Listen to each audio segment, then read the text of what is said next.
What is up, everybody? My name is Blob and welcome back to the channel. And yes, I'm back. I've been gone for a couple of months. I'm going to explain during the course of this video why that's going to have been the case, but I just want to share something a little bit exciting with you today, and that's something that I've been working on in my streams. Those of you that would have read my community post would know that I've basically sort of been making that my primary focus, and I've still been Planet Zooing in the background. And in the background, we've been working on this place. It's called Snøtoppen Reserve. I want it to be based in a nondescript location, but basically we've come to accept that it is going to be somewhere in Norway. And there's been a few ideas that have been floating around with regards to this place from the get-go. And yeah, it's been very, very exciting to say the least. The area that we started the video in is going to be the entrance area, but quite frankly, who starts with an entrance? That's very, very boring. So I wanted to get my first animal in, and that was the wolves. But this was one of the main ideas. I want this zoo to really, really flesh out its sight lines and the vibe. That's going to be my two main things. I've other projects to focus on things like foliage and stuff like that, but this one I really wanted it to focus on changes in elevation and also your sight lines. Shout out to Lion for these signs. Without them, I don't think half the screenshots that I've taken of this place would look as good as they do. But here we've got our first animal. And shout out to Lynn as well for this sign. Her drawing of the wolf at the bottom there is something that featured in quite heavily. And oh my god, I love this place so much. I adore it. Oh, and I adore that animation. I am using the remaster for the timber walls just because I feel like the base game ones or the default ones are a little bit flat, and this just adds so much variety in terms of like different colors for the wolves, and it just makes it a lot nicer for picking out the wolves individually. Across the way there you see we've got a piece of wooden wall as part of the barrier. That's going to be another viewing gallery that's going to be a bit lower, but obviously I'm going to challenge and counter that when I actually get round to that part of the zoo. But we're going to take a little fly around the actual habitat as well. I understand me just standing at the window doesn't really do it justice in that regard. The whole point of this habitat really was that the window side at the bottom here was supposed to be more barren and rocky.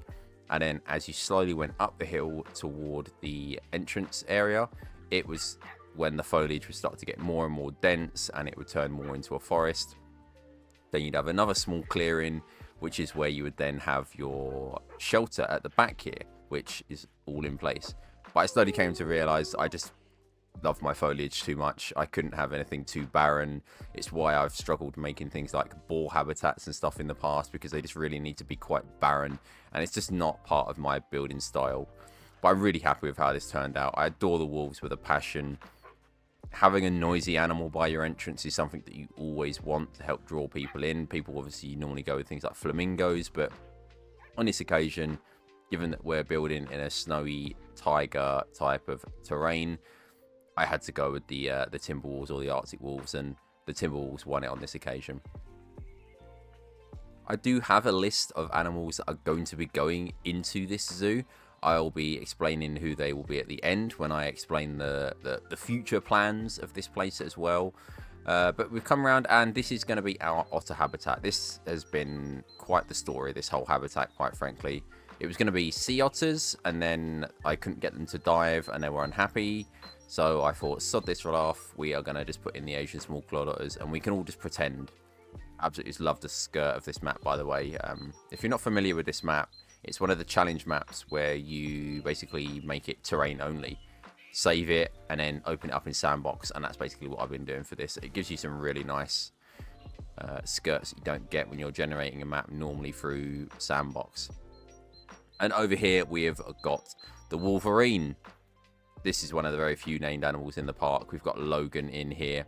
That rope toy, by the way, I didn't realize was even a thing until I started building for this habitat. So even after 1800 hours, you know, I'm still learning things about this game.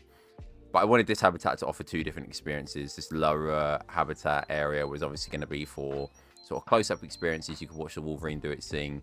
And then when you go up the stairs here, which are very awkward to get up in explorer mode, you then get this completely different experience where you can see it climbing in a bit more better detail, and you can see it doing its thing at the back of the habitat as well, which you can't do at the lower portion. Obviously, on the right hand side there, the shelter is just to be like a concrete Minecraft hut basically at the moment. This is going to get changed. I want that to be more in keeping with the entrance, and as the entrance hasn't been done yet, I'm going to tackle those two things at the same time. The thing that's really nice about the top of this tower as well is that because it's a 360-degree view, you've got a nice view of the otters as well when you turn around. Really like that as well. And then we've got on the right there, you can see we've got the ribbon, which goes to a talking point. So if keepers were to do a talk about the otters, they could obviously just like walk up onto that platform, do the talk, and yeah, I guess we'll be able to see them do that from there. But yeah, this is split up into 3 experiences, the otter habitat. You've got the on land portion, which I'll be honest, they don't really use all that often. Not surprised at all, to be honest with you. And then we've got this window halfway along as you go around, and it's got this sort of swimming on the surface level, but also you get a nice view of the jetty. When they are on land, it does seem that they do utilize and play on these jetties quite a lot, so I really think that this window has been a nice little addition. And then as you head that little bit further around, we'll cover the stuff that's on the left in a second, but as you head a bit further around, you end up with obviously the third and final view, which is going to be your underwater viewing.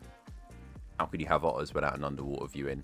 Again, lion signs just bring this whole thing together. You've got the standing one there. You've got the one on the glass there, which I ended up putting a otter claw sign on, so it looks like they're holding the actual sign, which is very cute.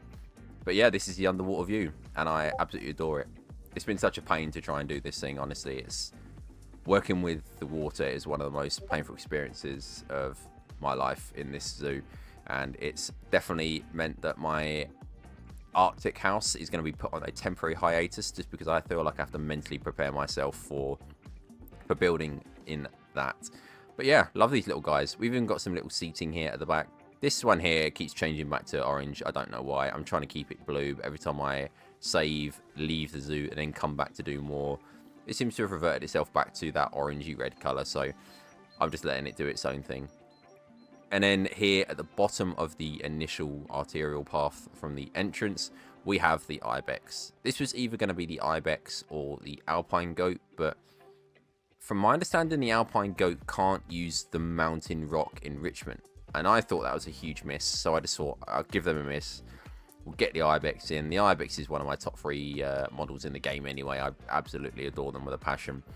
But it's actually functional as well. The mountain actually functions. So as you're walking down from the entrance, we'll go back and have a little look at the sightline that I'm talking about in a moment. But you can actually see the male ibex climb its way up onto the rock, and it's really nice. And then I've just got these like little shelters here that I ripped from a previous project that I have been working on, and I think they work really nicely here. Really happy with the vibe. I wanted this to be, again, I wanted this to be similar to the wolf habitat. I wanted to have a transition where you had sort of a mountain on the left hand side at the top, and then as you slowly went down the terrain toward the water's edge, it got more and more foliagey until you was at the water's edge. But you can see here, this is exactly what I'm talking about. As you walk down, you might be lucky enough to see the ibex on top of the mountain there, but I just love the whole setup with the mountains in the background, and then the ibex mountain at the front, and then you've obviously got the big plaza where guests will be walking through the zoo as well. That big radio mast on the left hand side as well is just a placeholder. It's something I built, but it's definitely not going to be staying there. I'm trying to find a nice place for it where it's going to look a bit more nicer. But let's have a look at the future plans for this place and the animals that are coming. So as already explained, on the right hand side there, we see those staff buildings. That is going to be our entrance building. And yeah, can't wait to get started with that. I've got a kind of an idea in my mind, but obviously it's going to be a huge sprawling thing. It's going to have a car park. It's going to have probably a gift shop on the right hand side as you go in as well. It's going to have the main entrance building itself, of course, as well. And then I want to kind of do like a cool little sign where that Arctic wood placeholder was. Now seems like an appropriate time to touch upon our animal list as well, given that this next section that I'm going to talk about is going to require maybe a little bit of input from you guys.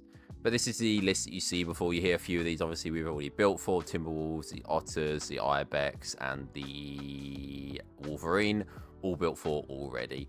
But the rest of them on here still need a place. And obviously the very last suggestion there is that I'm still open to this list being changed in some capacity, so if you would love to see something, let me know. But yeah, over on this left hand side here, we are going to be building for the snow leopard and also another animal, but I'm not entirely sure what on that list I'm going to put in here just yet. All I know is that where the path snakes around where the mountain rock is on the Alpine ibex, I want it to come back up around the back of the ibex habitat and then reconnect at where the otters are going to be, where the otter underwater area as well. So that gives me quite a bit of space. It doesn't look like a lot of space when you're looking at it aerially like this, but when you're down there at ground level, it is actually quite a lot of space to work with. So yeah, the snow leopards, and would love to see a suggestion for what else I could do down there as well. And last and by no means least, we have got this area at the top here, and this is going to be for our Arctic house. Originally, I had a plan where it was going to be a path that you'd go in. On the left hand side, you have polar bears, and then it'll be a path that goes around in a loop. And as you go around the loop, you obviously raise in elevation, and there was going to be polar bears in there, king penguins, and grey seals, and it was going to be called the Arctic Circle. But then obviously I made the realization that you don't find penguins in the Arctic. They are only found in Antarctica. So therefore I have completely scrapped that idea, and now I've been thinking of other names like the Frozen Waste, but that sounds a little bit harsh, or maybe the Frozen Wilds or something like that. But I've got plenty of time to think about that. Like I said when I was touring the otter section just a moment ago, I'm mentally preparing myself for this building. I know that working with the water for all three of these animals is going to be an absolute pain. So I want to make sure that everything is set and I'm ready to do this before I tackle it. So I've got plenty of time in the meantime to get the entrance done, the area behind the ibex habitat done as well. And yeah, just take this all at my own pace.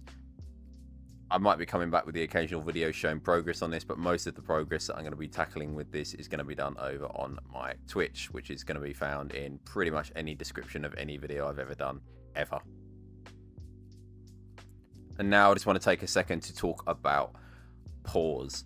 I understand it's the reason a lot of people subscribe to this channel and such like thing, but at the moment I've been having such bad builder's block with that place. It is unreal. I've tried going back about 4 times in the last 2 weeks, and every time I start building, I either am massively unhappy with areas that it would mean I'd have to do a complete reconstruction, or if I shift my focus to another one of the remaining cats, I just don't know what I'm doing for it. I just can't think of anything for it. The only one that I've really got an idea for is the snow leopard, but I can't tackle the snow leopard until I get to do the other ones beforehand because of space reasons and that sort of thing. So at the moment, I've just been having really bad builder's block with it. I just can't think what to do with it. And at the moment, I've said it before, when you restrict yourself to such a small palette of animals in the game, when there's 170 something animals or however many in the game, and you're only restricting yourself to only 12 of those, it's very, very